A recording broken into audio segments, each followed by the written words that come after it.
Doctor ortho Ayurvedic oil और capsule, अब दर्द भी घुटने टेकेगा। जिनेवा में विश्व स्वास्थ्य सभा के 78वें सत्र में प्रधानमंत्री नरेंद्र मोदी बोले, इस साल विश्व स्वास्थ्य सभा का विषय वन वर्ल्ड फॉर हेल्थ, ये वैश्विक स्वास्थ्य के लिए भारत के दृष्टिकोण के अनुरूप।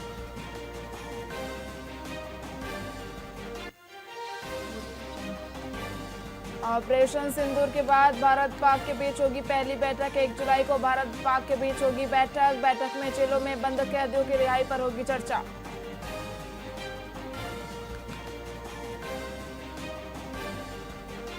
खरगे के स्टेटमेंट पर बीजेपी का पलटवार, राहुल गांधी पाकिस्तान के नायक, पाकिस्तानी चैनल राहुल गांधी को दिखा रहे कांग्रेस के स्टेटमेंट से पाकिस्तान को मदद।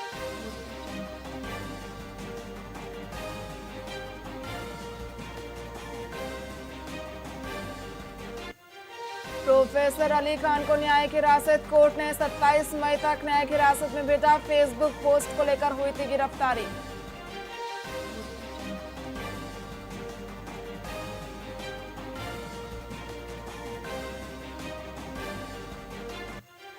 बेंगलुरु में भारी बारिश, 500 घर डूबे, 3 की मौत। महाराष्ट्र झारखंड में बिजली गिरने से 7 की मौत। राजस्थान दिल्ली में हीट वेव का अलर्ट।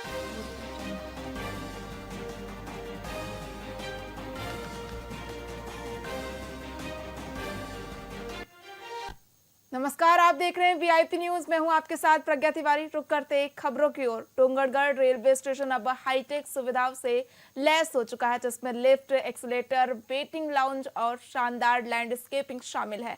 प्रधानमंत्री नरेंद्र मोदी 22 मई को इस आधुनिक स्टेशन का वर्चुअल माध्यम से उद्घाटन करेंगे, लेकिन स्थानीय लोगों का सवाल है कि जब स्टेशन पर ट्रेनें ही नहीं रुकेंगी तो इन सुविधाओं का फायदा क्या। अमृत भारत स्टेशन योजना के तहत स्टेशन का कायाकल्प किया गया है, लेकिन क्षेत्र के नागरिक इस विकास को अधूरा मानते हैं। बैठक में जन प्रतिनिधियों ने स्पष्ट रूप से कहा कि ट्रेनें बंद होने के कारण लोग बसों पर निर्भर हैं या सफर छोड़ रहे हैं। स्थानीय नागरिकों का मानना है कि अगर ट्रेनें नहीं चलाई जाएंगी तो स्टेशन को मॉर्निंग वॉक के लिए खोल देना चाहिए। अमृत स्टेशन स्कीम योजना के अंतर्गत जो 103 स्टेशन है और उसका एक साथ जो है देश के यशस्वी प्रधानमंत्री 22 तारीख के उद्घाटन करेंगे। उस विषय को लेकर हम सब यहाँ पर बैठे हुए थे, लेकिन जब बैठे थे तो एक बहुत अच्छी यहाँ के जो गणमान्य नागरिक आए थे, सभी लोग बहुत खुश हैं इस विषय को लेकर कि जैसा स्टेशन बना है वास्तव में देखने लायक है। हम जो है रेलवे विभाग का बहुत बहुत धन्यवाद देते हैं और प्रधानमंत्री जी का भी देते हैं। लेकिन जो सबसे बड़ी समस्या है, स्टेशन तो आपने बहुत अच्छा बनाया, हम भारत सरकार का और रेलवे का दोनों का स्वागत करते हैं, लेकिन इसके अनुरूप जो है कुछ अच्छी ट्रेनें पब्लिक के लिए अगर मिल जाती तो ये सोने पे सुहागा वाली बात हो जाती है। तो हम माननीय प्रधानमंत्री जी से, माननीय रेलवे से यहाँ निवेदन करते हैं कि जनता के अनुरूप जो है कुछ लोकल ट्रेनें, कुछ एक्सप्रेस ट्रेनें जिसका यहाँ पर ठहराव हो और उसका लाभ सीधा जो है तीर्थयात्रियों को और साथ में जनता को भी मिले। ये हम जो है भारत सरकार से और रेलवे प्रशासन से अपील करते हैं।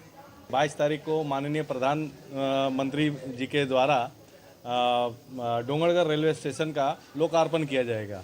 इस योजना के अंतर्गत में इस डोंगरगढ़ रेलवे स्टेशन का बहुमुखी विकास किया गया है, जो यहाँ के यात्रियों सभी के लिए बहुत उपयोगी रहेगा और ट्रेनों की भी सुविधा यहाँ दी जा रही है और अभी स्टेशन का बहुत कायाकल्प किया गया है जो बहुत ही सुंदर है। इस विषय पे बताना चाहूँगा कि रेलवे प्रशासन इस विषय पे भी आगे कार्य कर रही है और आपकी जो डिमांड है लोकल ट्रेन स्टार्ट करने का, इसको भी प्रशासन के समक्ष रखा जाएगा और इस पर भी जल्द चलाने पर विचार किया जाएगा। ट्रेनें थी सर, वो भी बंद कर दी गई, वो भी चालू कराए जाएंगे जैसे समय रहेगा रेलवे के अनुसार, जो तो समय के अनुसार जो उनका दिनचर्या है उसके अनुसार चालू कराया जाएगा। आम जनता से अपील यही हम लोग करना चाहते हैं कि ज़्यादा से ज़्यादा रेलवे का आप लोग सदुपयोग करें, क्योंकि रेलवे के उपयोग में न उनके पैसा कम रहता है बल्कि उनको सुविधाएं भी ज़्यादा मिलती हैं।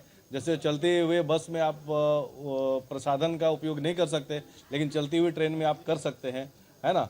और ये बुजुर्गों के लिए, बच्चों के लिए खास करके बहुत सुरक्षित साधन है। तो ज़्यादा से ज़्यादा हम विनती करते हैं कि रेलवे के द्वारा दिए गए रेल का उपयोग जनता करे।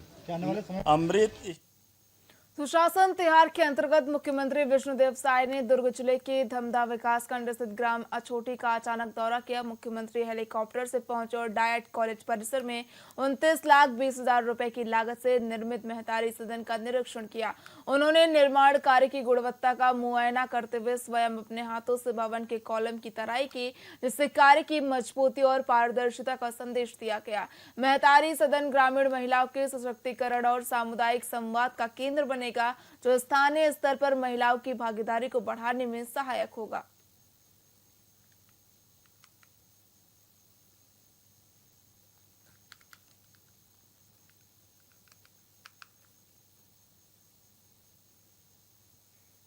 मुख्यमंत्री विष्णुदेव साय ने सुशासन तिहार के तीसरे चरण के तहत मुंगेली जिले के लोरमी विकासखंड के बिजरा कचार गांव में आयोजित समाधान शिविर का उद्घाटन किया। इस क्षेत्र में मुख्यमंत्री का यह पहला दौरा था, जिसे लेकर ग्रामीणों में खासा उत्साह देखने को मिला। ये इलाका आदिवासी और बैगा विशेष पिछड़ी जनजातियों का गढ़ है, जो छत्तीसगढ़ की सीमा पर स्थित है। समाधान शिविर का विधिवत शुभारंभ करते हुए मुख्यमंत्री ने छत्तीसगढ़ महतारी एवं सरस्वती माता के समक्ष दीप प्रज्वलित किया। इस अवसर पर ग्रामीण महिलाओं और किसानों ने पारंपरिक खुमरी नृत्य के साथ मुख्यमंत्री का स्वागत किया। शिविर में केंद्रीय राज्य मंत्री तोकन साहू, डिप्टी सीएम अरुण साव और गणमान्य नागरिक मौजूद रहे। अभी हमारे प्रदेश में सुशासन तिहार चल रहा है। 8 अप्रैल से शुरू हुआ है और 21 मई तक चलने वाला है। 3 चरणों में चलने वाला है और अभी चरण में 5 मई से लगातार इस तरह का समर्पण शिविर का आयोजन जगह जगह हो रहा है और चक्र निरीक्षण भी हो रहा है, जिसमें हम स्वयं और हमारे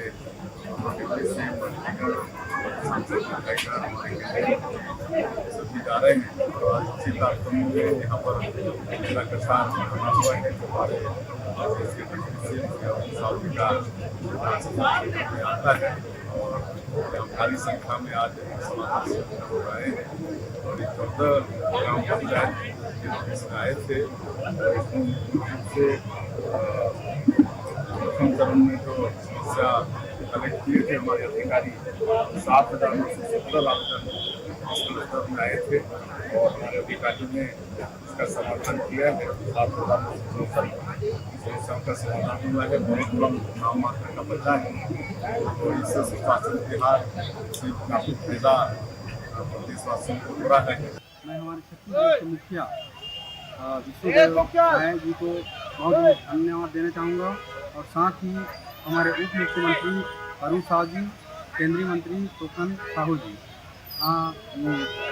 इन सब हमारे बहुत ही सम्माननीय मंत्रियों के माध्यम से जो आज हमारे बहुत बड़े सौगात के रूप में कॉलेज के रूप में हमें प्राप्त हुआ है, तो क्षेत्र के विकास के लिए बहुत ही योगदान साबित होगा और हमारे आसपास के बच्चे जो 12वीं क्लास पढ़ाई करने के बाद उनका कॉलेज की पढ़ाई रोकना पड़ता था, अपने यहाँ से 20 किलोमीटर से 30 किलोमीटर दूर जाना पड़ता था, तब उनकी पढ़ाई कॉलेज का कर पाते थे।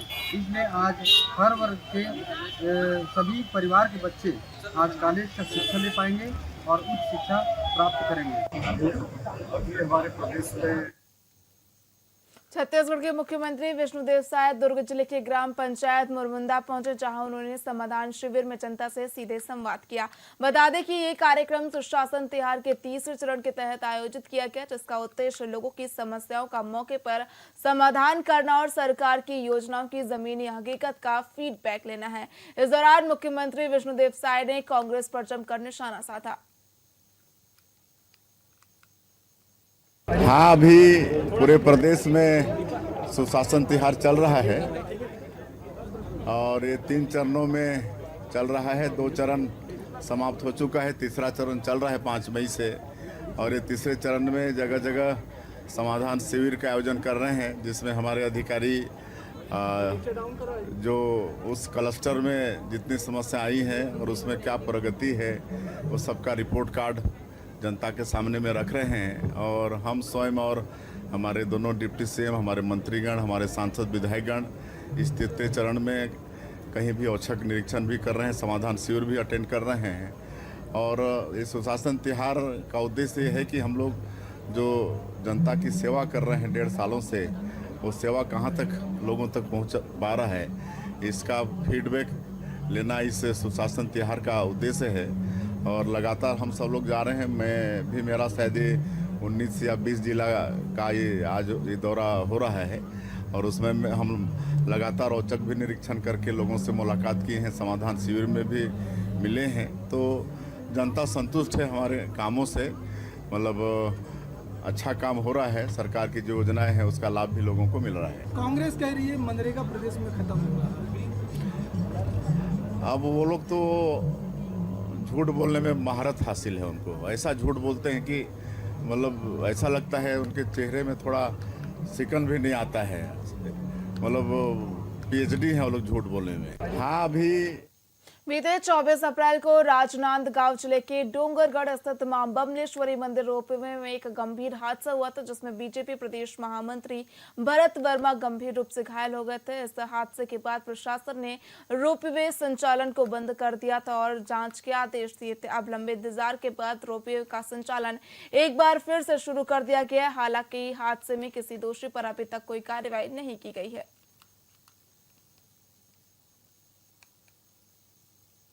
रोपवे में घटना के बाद दामोदर रोपवे कंपनी द्वारा उसको सुधार कार्य करके एक टेक्निकल रिपोर्ट भेजा गया है। साथ में NIT रायपुर के टीम द्वारा जांच किया गया है। जांच में और आवश्यक सुधार करने के लिए बोला गया था। सुधार करके रोपवे को मैनुअली स्टार्ट किया गया है। उसको देखते हुए मंदिर ट्रस्ट ने इसको बहुत गंभीरता से लिया और इसमें कहीं और आगे दुर्घटना ना हो, इसको देखते हुए समस्त चीज़ों को ध्यान में रखते हुए जो एक्सपर्ट है, जिसमें NIT की भी एक टीम आई थी रायपुर से, उन्होंने और रोपवे के जो संचालन करता है दामोदर रोपवे वाले, उनकी संयुक्त रूप से इसका पूरा जांच की गई। 24 अप्रैल को मंदिर रोपवे में जो दुर्घटना घटी थी उसके संबंध में थाना डोंगरगढ़ में 174/25, 125, 125A और 279 BNS के तहत अपराध दर्ज किया गया है और जिसकी जांच विवेचना डोंगरगढ़ पुलिस के द्वारा की जा रही है। अभी जांच जारी है। अभी कोई पुलिस ने चार्जशीट या ऐसा अभी कुछ नहीं किया, विवेचना नहीं है। एक माह की जांच में कुछ सामने आया है? अभी पुलिस ने मौके के CCTV के लिए उस दौरान क्या क्या कर्मचारी उपस्थित थे, कौन कौन किसकी क्या ड्यूटी थी, उस संबंध में नोटिस दिया गया है। रोपवे में घटना के बाद छत्तीसगढ़ के झीरम घाटी नक्सली हमले को 13 साल पूरे हो रहे हैं, जिसके चलते 25 मई को कांग्रेस पार्टी इस हमले की बरसी मनाएगी। प्रदेश कांग्रेस अध्यक्ष दीपक बैज ने बताया कि पार्टी के नेता झीरम घाटी जाकर शहीद नेताओं को श्रद्धांजलि देंगे और इस कार्यक्रम के लिए गृह मंत्री को भी आमंत्रित किया गया है। साल 2013 में इस हमले में कांग्रेस के कई वरिष्ठ नेताओं की नक्सलियों द्वारा हत्या भी कर दी गई थी। झीरम की घटना में नाम पूछ कर मार दिया जाता है और वैसी घटना लगभग पहलगांव के आतंकी हमले में भी हुआ। दोनों भारतीय जनता पार्टी की सरकार, छत्तीसगढ़ में भी और केंद्र में भी, तो कहीं न कहीं दोनों से ये दोनों घटनाएं कहीं न कहीं मिलती जुलती है, तो सवाल ही नहीं। झीरम की भारतीय जनता पार्टी ने पुण्य श्लोका महारानी अहिल्याबाई होलकर की 300वीं जयंती के अवसर पर एक विशेष कार्यशाला का आयोजन किया। एक कार्यक्रम राजधानी रायपुर स्थित एकात्म परिसर में आयोजित हुआ, जिसमें भाजपा के पदाधिकारी, विधायक और बड़ी संख्या में कार्यकर्ता शामिल हुए। कार्यशाला में छत्तीसगढ़ बाल संरक्षण आयोग की अध्यक्ष वर्णिका शर्मा ने मुख्य वक्ता के रूप में संबोधित करते हुए कहा कि महारानी अहिल्याबाई होलकर ने अपने शासनकाल में सामाजिक सुधारों और सुशासन को प्राथमिकता दी।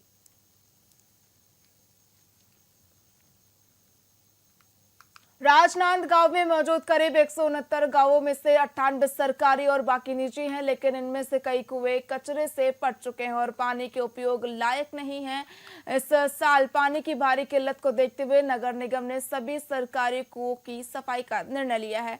नगर निगम ने अधिकारियों के साथ बैठक कर सफाई के लिए टेंडर जारी कर दिए हैं। 2-3 दिन में सफाई का कार्य शुरू कर दिया जाएगा। नगर निगम का मानना है कि बारिश के पानी को इन कुओं में संग्रह कर जल स्रोतों को पुनर्जीवित किया जा सकता है।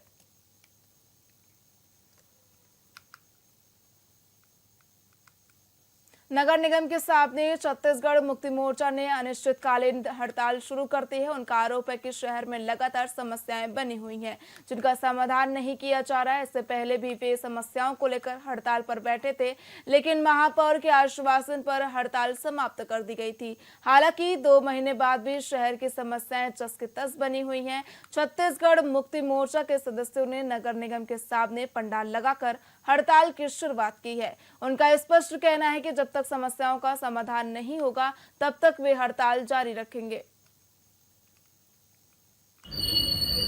हमारा संघ का मुद्दा वही पुराना है जो हम 40 दिन पहले हम शुरू किए थे और 40 दिन पहले हमने नगर के पेयजल की व्यवस्था, साफ सफाई, नाली वाली साफ सफाई और कर्मचारियों को वेतन के संबंध में, एरियस के संबंध में रिटायर कर्मचारियों को पैसा नहीं दिया गया है। 1-1.5 साल हो गया है। 1.5 साल से फंड का पैसा जमा नहीं हुआ है कर्मचारियों का और ऐसे तमाम कोर्ट के आदेश का पालन नहीं हो रहा है, हाई कोर्ट के आदेश का।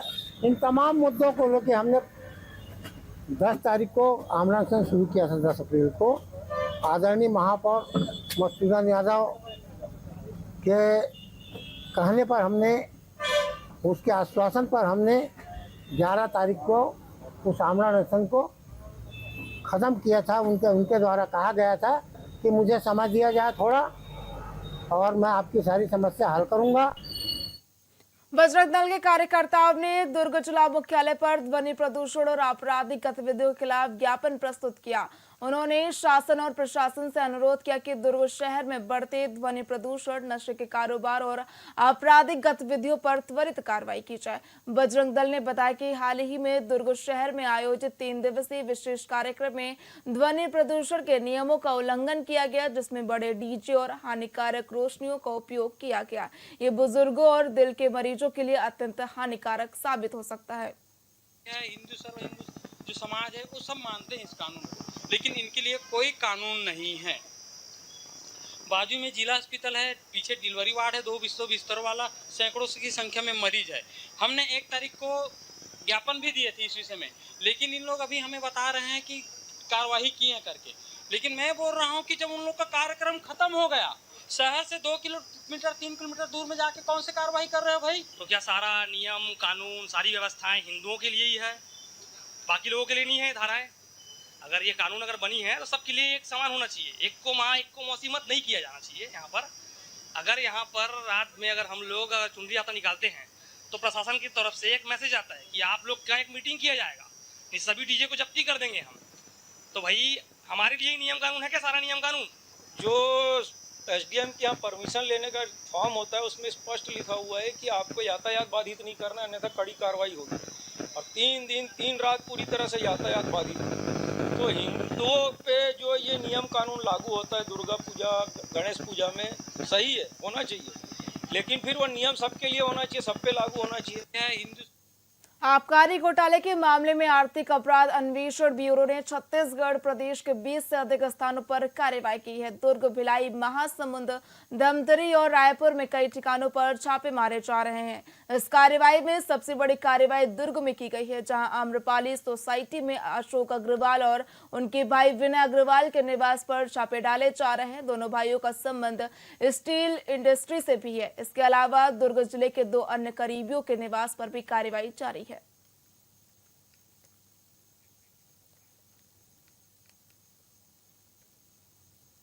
मोदाकपाल से पवरेल में बन रही डामरीकरण सड़क के निर्माण को लेकर हाल ही में उठे सवालों पर संबंधित अधिकारी एसडीओ ने प्रतिक्रिया दी है।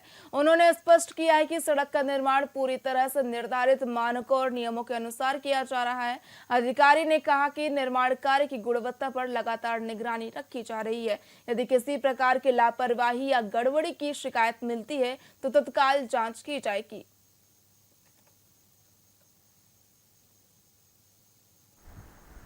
जो सवाल उठाया जा रहा है कि सड़क निर्माण मतलब घटिया निर्माण किया जा रहा है ना, अभी फिलहाल सड़क निर्माणाधीन है और उसको गुणवत्तापूर्वक बनाया जा रहा है।